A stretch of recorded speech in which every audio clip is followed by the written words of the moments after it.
Hello and welcome to Your Coaching Journey, a podcast for doctors about coaching. Whether you're a coaching doctor, a doctor who is learning to coach, or a doctor who'd like to build coaching into your professional life, then this is the podcast for you. Hi, I'm Helen Leathers, and with me today is my business partner and co-host Tom Dillon. Good morning, Tom. How are you? I'm wonderful. Good. You were just eating a biscuit, weren't you? I was eating a biscuit. I have finished the biscuit, but only just. Okay. No, but I am well, thank you. How are you? I'm good, thank you. Good. I wasn't just eating a biscuit, but I will have one later. Mm. We only have biscuits on the days that we record podcasts. We do. So today we're I blame Pete. Me too. Good to get that out of the way. So if anyone's looking for someone to run their podcasts, Pete likes biscuits. I think he wants paying as well, to be fair. It's not just about the biscuits. This is true. The sugar's gone to your head. Okay, what are we talking about today? Today we have listeners' questions. We have some hopefully we're listeners' going to be able to provide some answers. Yes, that'll be the crucial part. And I actually have two questions that are linked. Do you? Yeah. So I'll ask them together, see how we go. So Dr. K has asked, I've just come to the end of my coach training and I'm thinking about what happens next. I'd like to have coaching as part of my portfolio career. What are the first steps to start a business? So that's from Dr. K. So the next question is from Jane, who's a GP, but looking to start a portfolio career, and has asked, do I need a business plan? Close question, Jane. Don't do that. And if so, where do I start? They're two really good questions, aren't they? Well, not excellent questions, because she's asked a closed question. Okay. But it's not coaching, so we'll allow her closed question. Yes, absolutely. So these are really good questions, I think. And I think it's often challenging. I think we've said this before on podcasts. It's challenging for doctors to come from the public sector to think about starting a business. So my opinion of business plans in the old-fashioned sense of the word, piles and piles of paper that probably just sat in a drawer somewhere and gathered dust, you don't want one of those. But you do want a plan to get started. And so I think that I'm going to start with your first steps for Dr. K leading into a bit of a business plan here. So the first steps are really practical things. And that's to think about insurance and who you want to coach, and getting set up as self-employed probably. So you registering with HMRC to let them know that you're going to be a self-employed coach if you're not already. And 3 steps. So that would be your first 3 actually. And there is a 4th step. 4 steps. Stop it. The 4th step would be get a business bank account, because you want to keep your business money separate. Okay. So they would be my first 4 steps. And then let's move into the business plan, if you like, and keep it simple.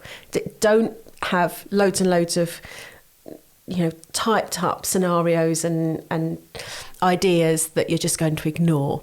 And I think that if we're looking at a business plan, all you need to do is think about who you're going to coach. And quite often people say, oh, well, I can coach anyone, which makes your marketing very difficult. So anyone who does any marketing training will say you need to be a bit more specific about who you're marketing to. So who are you going to coach? What are they going to come to you for? And you might say, well, for coaching, which is true, but there will be another desire behind that. And that might be something you're passionate about, or it might be something that you're experienced in. Not because you need experience because you're going to be giving advice, because you're not, but just because you've got a genuine story that you can tell that people resonate with and they go, oh, that person's been through a similar situation to me. Why would they come to you? And that's tied in with that story about yourself. But also might be, in your marketing, you want to tell people about your qualifications, for example, what similarities you have with your clients. and what journey you're going to take them on. So that's another part. What journey are you going to take them on? And then how are you going to reach those people and tell them that you're there? So nice open questions. Yeah. Who, what, why, how, and so on. Yeah. And that can be a really, really simple business plan just to get you started, and then you can take some action. So I think what we can do is we can put some resources actually into the show notes. Okay. We've got an online course that I've put together that takes you through the foundations of starting your coaching business. So I'll put a link to that. But we've also got some other people who we think are great people who we can refer to, so you can go and find out what they offer in terms of business coaching and training and that kind of thing in starting your business up. And in fact, one of them that I'm thinking of is Dr. Jo Watkins, who we're going to be having on. She's going to be on the next podcast. Yes. Yeah. Going to be on the podcast shortly to explore how she's gone with her coaching since she did her training with us. So that's exciting. It struck me as you were talking through those elements of the who, what, where, and how. Sort of talk about marketing. Yes. Yes. And I'm thinking that maybe from a business perspective, people might need to give some thought to the money. Yes. The fifth element. That should have been at the start. Okay. I should have made notes, really, shouldn't I?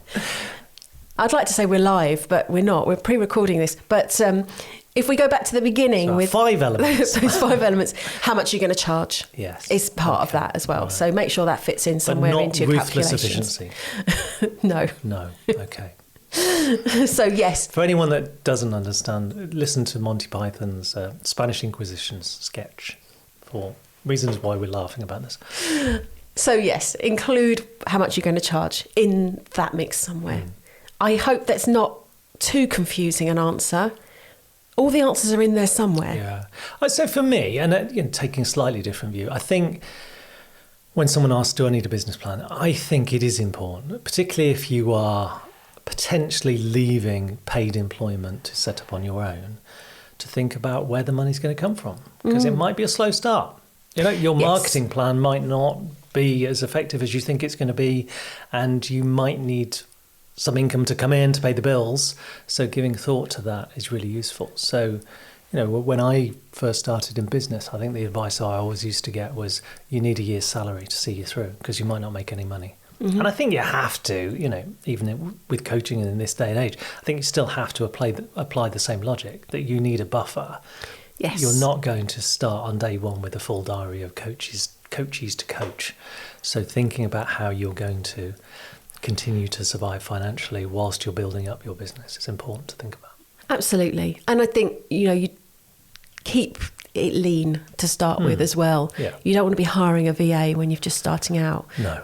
That's not a requirement for being a coach. So how can you start your business off with as little outgoings as possible? Yeah. And to start with, there isn't a lot of admin to be done, so you don't need a VA. Absolutely. Good. So hopefully we've covered off all bases there to get you started at least. And as I say, we'll put some resources in the show notes. I have another question for you. This is from an anonymous listener. They've got a client who identifies what steps they need to take to reach their goal, but then quickly slips into self-doubt, which undermines their progress and motivation to take action. How can I help them stay positive and confident? Tricky in between coaching, because you're not there. Yeah. So obviously the work that we do in the coaching room is going to be around perhaps limiting beliefs. So it might be, so I think about this in terms of perhaps a coaching conversation that you have where they've identified. So if you go through let's use Tom's code. So we've got the topic, we've got the outcome, we've got why it's important to them, then we've got current situation, what's going on, then the change that they want to see, which is really their goal, where they want to get to. So they've identified a change that they want to see, and then they've got some options of how to achieve that change, and then they're going to choose the direction they're going to go in, and that's the bit where they're going to decide what they're going to do next.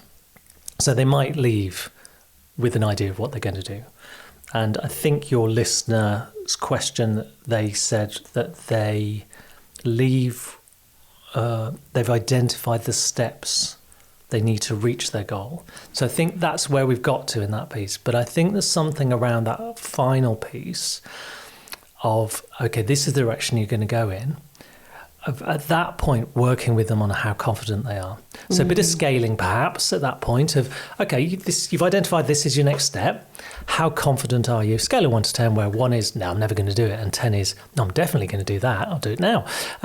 Where are you on that scale? And if there are 4, then there's still some more work to be done about, well, are you confident or not?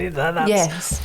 So I think that's perhaps something that gets missed out, that some people can quite often say, well, that's the option I'm going to choose. I'm just going to go off and do it. And as a coach, you might say, oh, off you go then. See you next time. But I think there is some work to do there around the confidence levels. And if they are a 4 or less than a 5, then we can't be sure. I mean, it's very unlikely that they're going to go ahead and do it if they're not confident. So then we might have to do some work around maybe some psychological and emotional barriers that are getting in the way of them taking action. So there's lots we can do in that space before they leave the coaching room. And it might be that our anonymous listener is not doing that bit of work when they come to the end of a coaching session. They're not building that into their coaching. And I think it's really important to be able to assess where people are, if there's action to be taken, how confident they are they're going to take it, or how motivated they feel to take it. Yeah. So she said that they slip into self-doubt, which undermines their progress and motivation. So that might be another question, not only how confident are you, but how motivated are you to take that next step? And I think quite often at the beginning of any desired outcome, there is a motivation. That's why they've come to coaching. So there's that motivation to change something. But going back to their real life, things get in the way and other priorities take over. So the motivation could slip. So it might be question marks, asking questions around how they're going to maintain that motivation. And certainly if they've come back to the coaching and you've identified that self-doubt is getting in the way, I think that is the work of that limiting belief space, finding out why they're not confident about it. But then if that is slipping into motivation as well, thinking about what's going to motivate them. Yeah, and it strikes me as well that there might be some work to be done around strengths there and perhaps tapping into previous times when they've had success. Yeah, a very solution-focused approach. Yeah, to build up that confidence in their self-efficacy and their agency. That could be quite interesting to explore. And I think we're going to talk about strengths on a future episode. So. Yeah, and I think sometimes it isn't actually self-doubt. It is just that lack of motivation. Yeah, could be. That people say they're going to do something and then choose not to. And maybe, going back to solution focus, maybe the steps aren't small enough. Yeah. So it could be that. Break it down even further. Yeah. And again, I've no idea what this person is doing in terms of how they're measuring progress and what if they're using some sort of SMART goal. So whether the time frame is realistic to do whatever they're going to do. So all sorts of different ways that we could look at this. There are, but I think we've given some ideas. Yeah. So hopefully that's helpful and give you some food for thought. Yeah. Wonderful. One more question, because I know this one's going to be quick, actually. Oh, okay. It might not sound it, but I think it is. Dr. E, who's a new listener who's recently discovered our podcast. So welcome to Dr. E. They've been coaching for a few months and have come across a pattern of people-pleasing in their clients. What resources are there to help with that?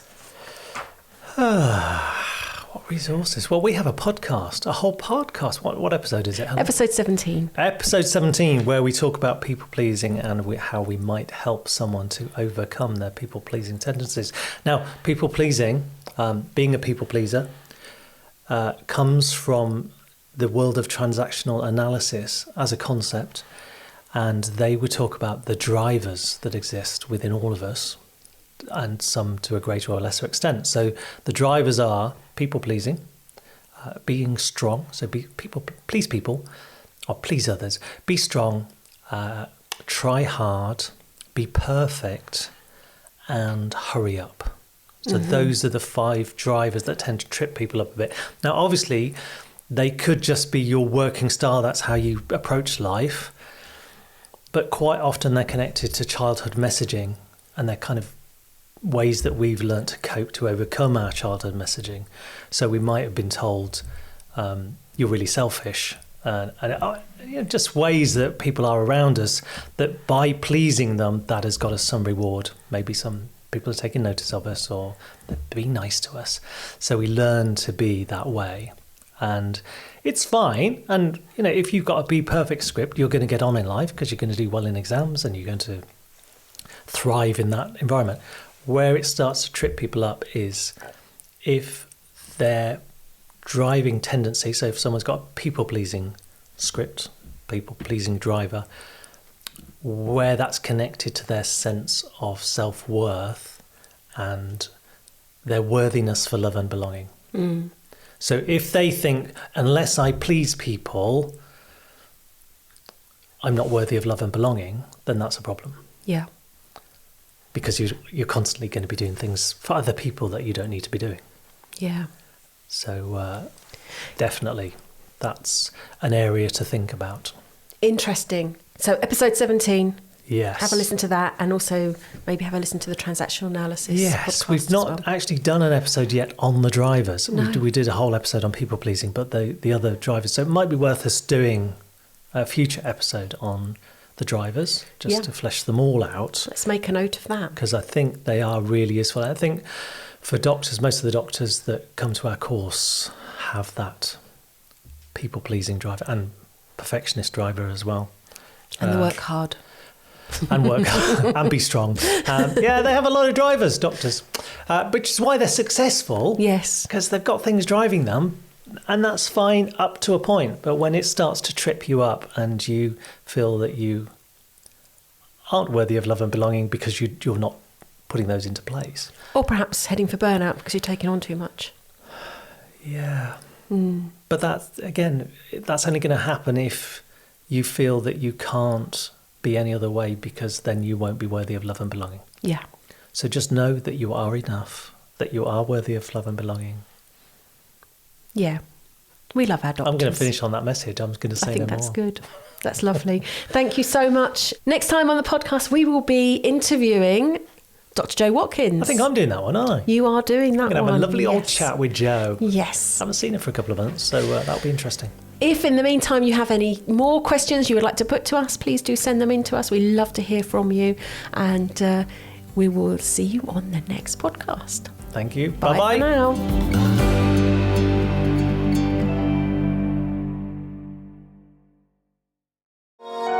This has been a Monkey Pants Productions podcast.